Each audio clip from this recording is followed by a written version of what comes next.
everyone, welcome to my channel. Welcome if you're new here. So today will be a shorter video because my camera's about to die and I have bad management skills apparently.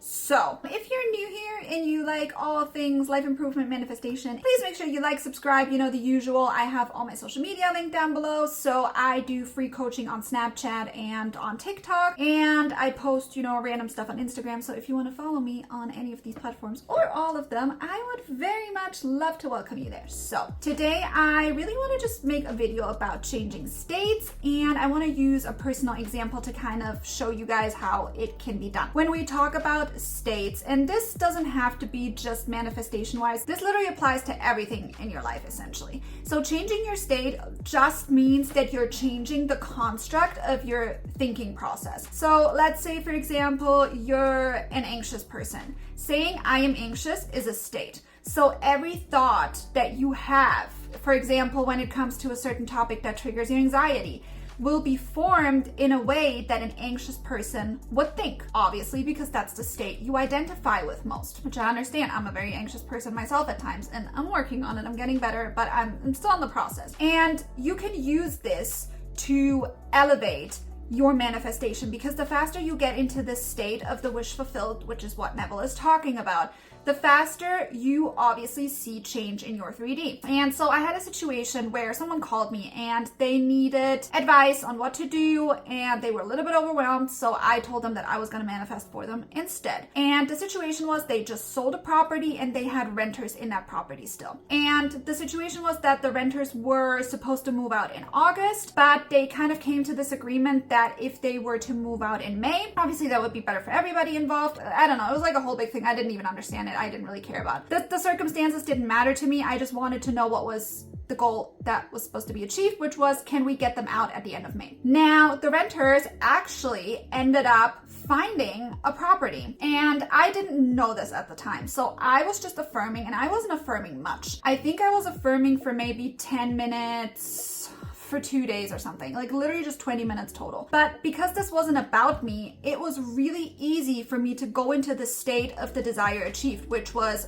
I knew it was going to happen. I didn't care about it anymore. I literally forgot about it and moved on with my life. I didn't focus on it anymore because to me it was just done. And then 2 days later I got a phone call, and the only reason why it took 2 days was because I didn't have internet in the meantime. Otherwise I would have known earlier. This is why it's so important that you understand that there's always movement in the background. If I had been anxious about the situation, I might have been able to go crazy in my mind and think, oh my God, what if there's no movement? What if it's not working? No, there was movement in the background that I wasn't able to see, but I didn't worry about it. So I just let it come to me the way I needed it to. And what happened was the renters actually found a property. They applied for it. They were told that 700 people applied for this place. I don't even know how this many people applied to a place. Like, I've never heard this before. This is insane to me. But they applied and they were told, well, apart from the fact that you're really not what we're looking for, you also have pets. And this is a no pet place. I don't know if the advertisement said that or not. Again, I didn't know. The circumstances didn't matter to me. And then they went back and said, we don't really know what to do. This is the only place we found. This is the only place we can afford right now. So we're just going to have to keep looking. I kid you not. 24 hours later, after that circumstance happened, the renters called and said, we got a call out of nowhere. So they did nothing, right? The people that rented the place came to them and they told us we got the place. They didn't tell us why. They didn't tell us how. They just told us that after looking through all the applicants, they chose us and they're moved out.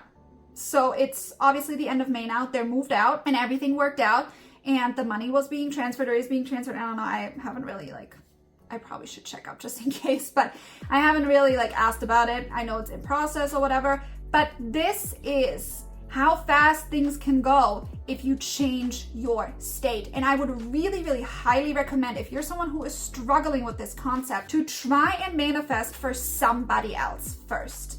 Especially if you're trying to do something really big. Let's say you're manifesting an SP, because apparently everybody's manifesting an SP, okay? And you have a friend that is in a similar situation or is struggling with something, even if it's just really minor. Let's say they have a partner and that partner isn't, I don't know, doing the dishes as often as they want. Try and affirm for them instead.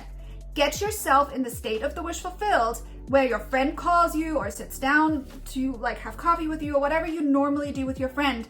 and have them tell you, like, you will not believe this. They do the dishes every day now, and they do them perfectly. Like, I'm so freaking happy about this. Try and do it on somebody else first, because it will give you a lot of confidence in how fast you can do this and how quickly it can go. And once you did that once, you can then escalate it to something maybe a little bit more difficult, or something maybe a little bit more out of the realm of possibility, you know, based on your subconscious limitations, which is all it is. And then keep escalating and escalating to the point where you're like, well, maybe now it's my turn. Maybe let me do this now. And I'm currently testing out some things that I'm probably going to offer in specialized coaching to get you in a better place a little bit faster and a little bit deeper when it comes to more than one desire. Because it's easy to do it when you have one desire, but when there's like a whole bunch of desires, it can be a little bit more difficult. But I want to test it out first to see how it goes before I like throw it to you guys. But I really hope this helped you understand how fast you can go from 0 to 100. So we literally went from the phone call being in despair, again, nothing to do with me. To me, this was just a state that was reflected back to me, like, oh yeah, I know the real estate market in that particular area is really difficult right now. That I was aware of, that was reflected back to me, right? Everybody's you pushed out to, well, they got accepted even though they didn't meet any of the requirements, because that's the state I just took on. That's just what I assumed for myself, and that's what I assumed for them. There was no when, no if, no but, no negative thoughts, no sleepless nights, no nothing. I just decided that that was what it was. I affirmed for it until I felt calm within myself, and I moved on about the rest of my day, not even wasting a single thought about it. Now, I understand this doesn't always work with things that mean something to you, that you're maybe obsessing about a little bit, but in that case, it would be even more important for you to figure out what your thought process would be. And if you're someone who is maybe forgetful or who doesn't always have their affirmations on hold, maybe write them down somewhere.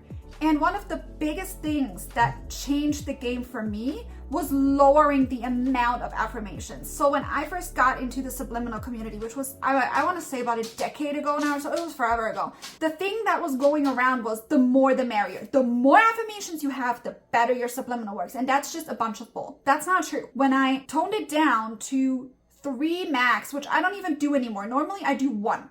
And then I write a list of all the things that embodies for me, that implies to me.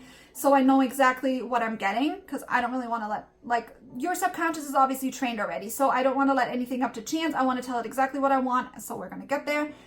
And then I just affirmed that one sentence, because I know consciously, not subconsciously, I know consciously what it implies to me.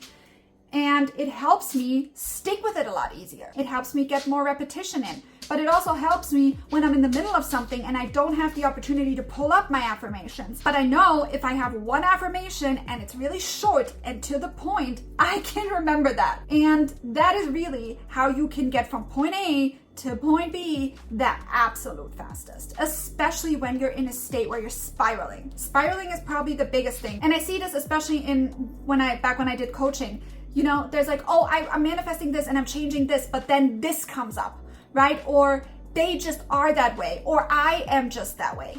That's also a state that you're affirming. You have to understand that every statement you make is an affirmation. So there is no, well, I'm manifesting change over here, but it's difficult for me because I'm dealing with this situation over here. I even had this discussion with somebody today where they were like, well, but I got this information, so it's a fact. And I was like, no, it's not. 10 days ago, you told me something different. It was a fact then. But now the facts have changed. So those two facts can't stand next to each other. It's impossible. Either this is a fact or this is a fact. They can't exist next to each other. So nothing is set in stone. Nothing is a fact, because everything is malleable, everything is changeable, and everything can change by the second. And the old fact, even if it was an old fact back then, is irrelevant today, because it means nothing to the situation that I'm in now anymore, especially if I'm looking back now. If I'm looking at it from today's standpoint, whatever happened in the past is not a fact anymore, because it doesn't apply to today's situation, because it was replaced by a new fact.